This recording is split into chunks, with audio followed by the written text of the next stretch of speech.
Alright, welcome back to a rundown of Blood Rage digital cards. We're going to go through Age 2 ones now. I'm kind of just talking you guys through them, what they are, what they do, and how I personally rank or rate them, and what possible strategies you'd use with them. Alright, let's jump into it. First up is battle cards. We've got Loki's Backstab. This is like the second age version of Loki's Trickery. In my opinion, this is this is not as nowhere near as good. Yeah, this is not as good. +0 if you lose, steal 2 glory from the winning player. Like 2 glory in the grand scheme of things, not that much. Unless you're like intentionally just throwing your dudes into battles with the leading player and just stealing their glory. Yeah, I almost never pick up this card. Sometimes I might, but not that great. There will be a second one on the draft in a 4-player game. Heimdall's Watch. This is a strong card. This is a very nice card. I do like this card. I do look out for this card. It might not be my first pick, but it's definitely high up there. I definitely, every time I see this, I debate it being my first pick.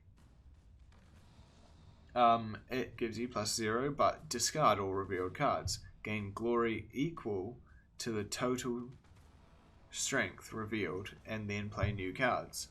So you can tactically get rid of people's Loki cards. You can tactically get rid of people's Loki's Trickery that they've kept on from the last round.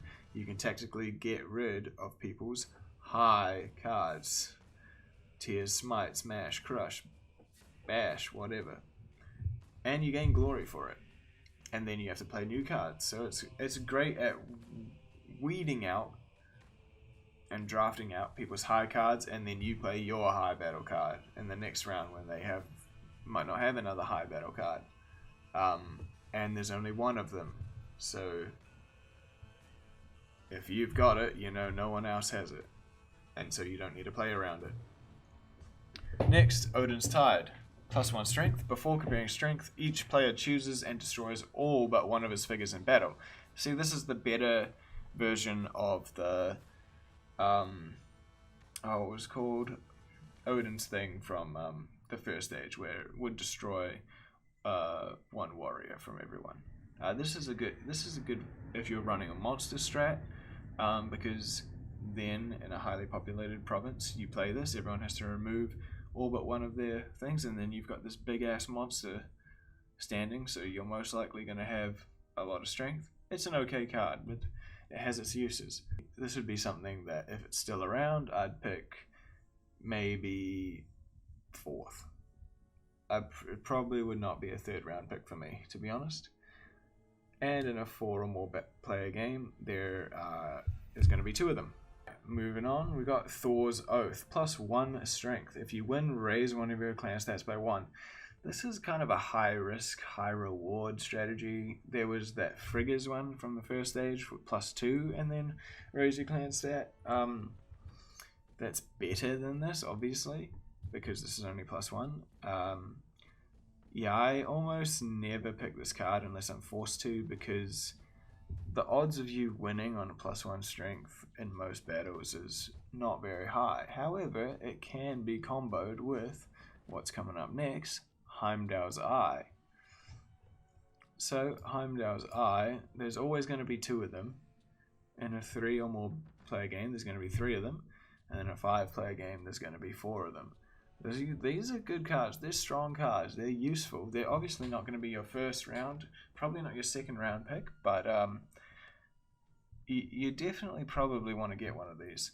They give +2 strength, and you may play this card and add its strength after all players' battle cards are revealed. So you are going to be able to play a battle card before this in the first round, see what everyone's played, and then have the option of playing this, or if you have more than one of them, multiple ones of this on top to add that to your strength total, increasing your chances of victory.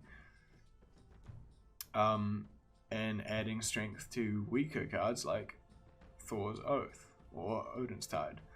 Yeah, this is a quality card. Tears Smash, we've been over this before. Tears Crush, there's always going to be a Tears Crush in Age 2. Tears Smite, now there's only going to be a Tears Smite in a 3 or more player game. And then Tears Rage, a brand new battle card, +6. There's only going to be one of these. This is a must pick kind of thing as a first. If you see this in the first round of draft, you kind of have to take it, even if you're not planning on winning battles, just to deny people. And kind of guarantee yourself at least one successful pillage. That's a strong card. Alright, so onto our leader upgrades, Lord of Axes. If you successfully pillage with your leader, raise one of your clan stats by 1. This is much better than its Age 1 upgrade, but still for the cost of 3 rage, this is a weak card. I almost never pick this card. Yeah, I've seen this be used well with heavy strength, heavy damage build aiming to win 1 or 2 specific battles and have their leader present in that battle, and then getting those additional clan stats raised. That's pretty strong, especially in the second age, because if you can go into the third age with 1 or 2 maxed clan stats, you're pretty much set to guarantee yourself like 60 glory at the end of the game, because then you only have that one last track to focus on in that last age. But overall, this is a pretty average card. In a 5-player game, there's going to be 2 of them. Experts in Arms. This is a strong card. I like this card. This is especially ridiculous if you can combine this with Frigga's Sucure, so that when you invade, you're always invading with a second warrior. No matter what, you're going to have 4 strength instantly put into provinces. This is super strong, and it only costs 2 rage to permanently upgrade your warriors. It makes your warriors cost 2, but yeah, in combination with Frigga's Sucure, you're invading 1 for free, so it's as if you're playing 2 warriors at the same time, and they're both their strengths are 2, so that's a total of 4 strength. It's great. In a 5-player game, there's going to be 2 versions of those. Fire Dragons. This is the upgraded version of that first stage card, Loki's Dragons, or I think that's what it's called. Yeah. Costs 2 rage, gain 8 glory when a ship of yours is destroyed. This is great in combination with putting your ship in the Ragnarok space, and if you did, getting the sea monster and putting it there as well, so that they are both destroyed. That's boom, 16 glory right there. Much stronger than first age. There's going to be a second one of these in the draft if there's 5 players. Moving on to our clan upgrades. Tears Challenge. Costs 0 rage to upgrade this. As your action, you may pay 2 rage to re-pillage an already pillaged province. It's interesting to think about, but still in Age 2, you're not going to have too much spare rage to throw around. It's good in combination with, say, you get into a province that only has 3 spaces or 4 spaces, and you filled them all with your warriors or your units. So when you pillage, it's a guaranteed victory for you. That's probably the best use of this card, but I never choose to pick this card unless it's like the best of the worst options for me.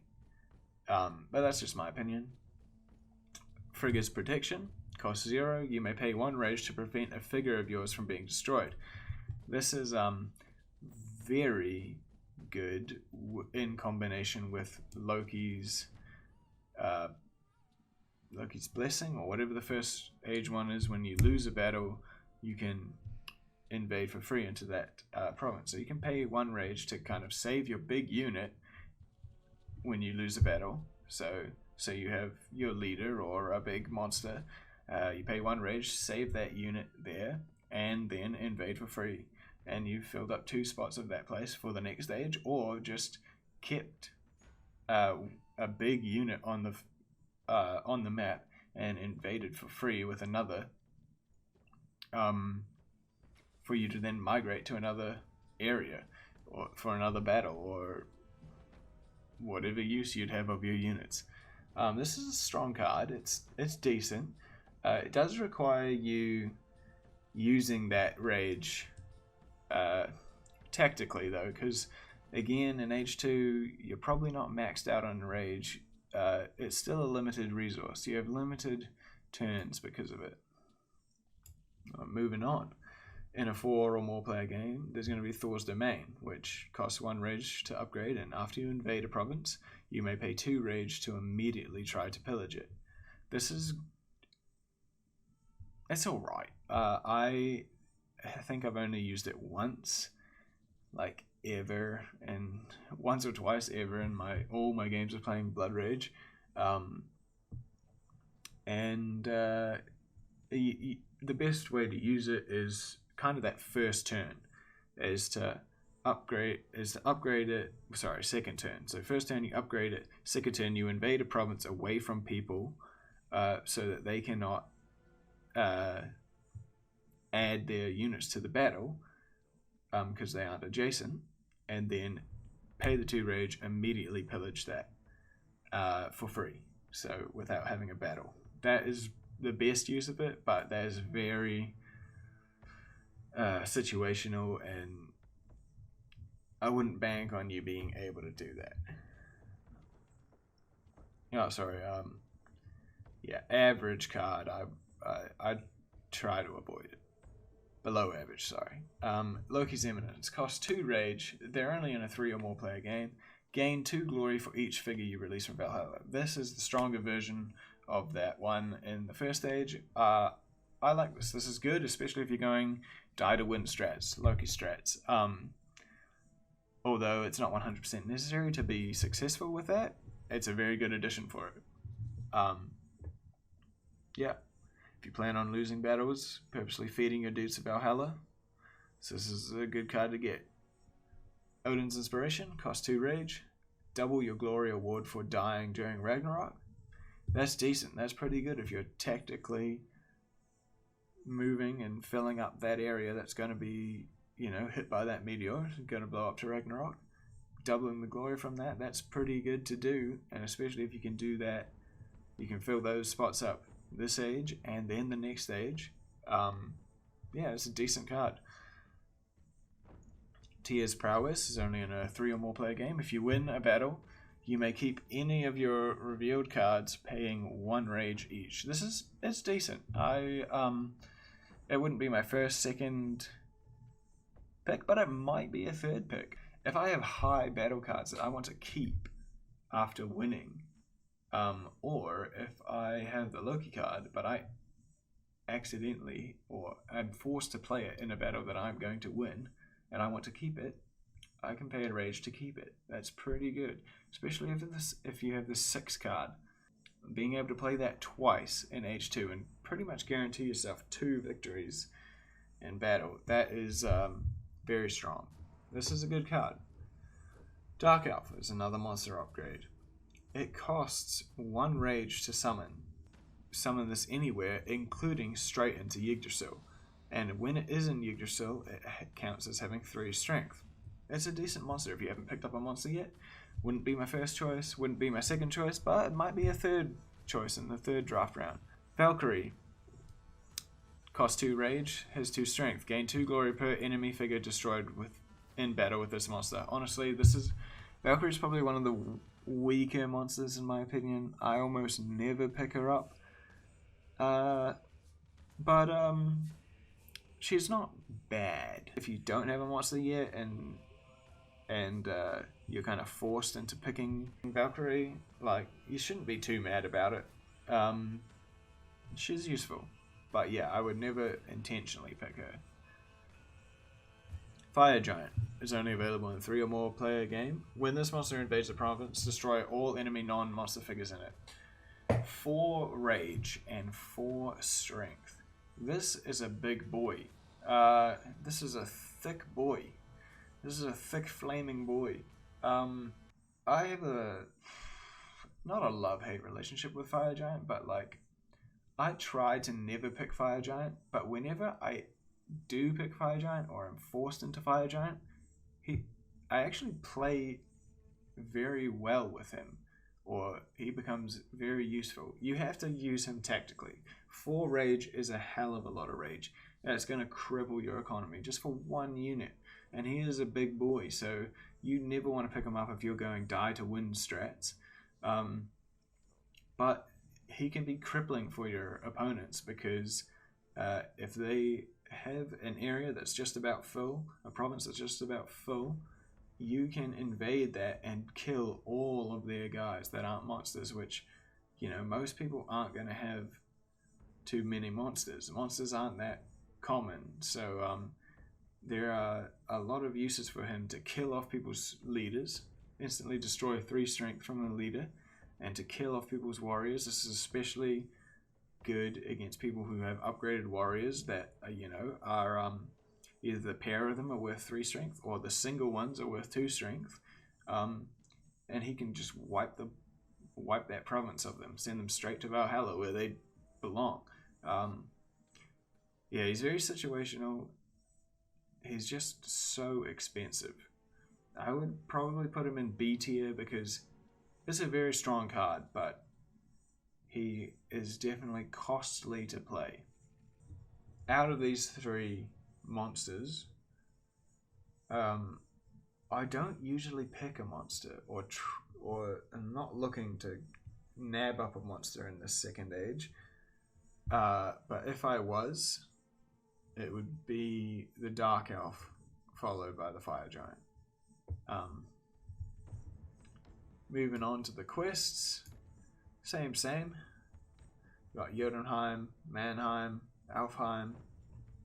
They're just worth 7 glory now. And then Glorious Death is worth 8 glory. Yggdrasil's worth 8 glory. And Widespread is worth 10 glory. In the second age with quests, when it comes to quests, I'm usually trying to pick up 2 quests because they're worth a bit more glory now. It boosts you up in that glory, and raising your clan stats, you really want to have your rage maxed out going into that last round so that you can, you have that 12 rage, you can take it all the turns you want. If you can get 2 of those clan stats just by completing quests, that's very good. I try to get 2 quests in the second age. Sometimes they get nabbed up. You can't get them, but if you're looking for them and you're trying to do it, it's pretty possible. All right, that's the second age. Let's move on to the final age, age 3, Ragnarok time.